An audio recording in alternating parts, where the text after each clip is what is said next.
প্রস্তাবিত ঢাকা সেন্ট্রাল ইউনিভার্সিটির অধ্যাদেশ জারির দাবিতে রাজধানী সায়েন্স ল্যাব, টেকনিক্যাল এবং তাঁতি বাজার মোড় অবরোধ করে বিক্ষোভ করছে ঢাকা কলেজ, তিতুমির কলেজ সহ 7 কলেজের শিক্ষার্থীরা।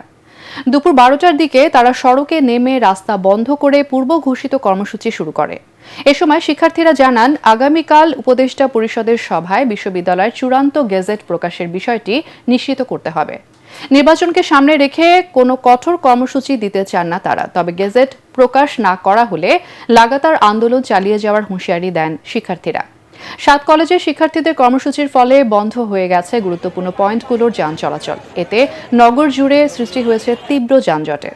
ভোগান্তিতে পড়েছেন নগরবাসী।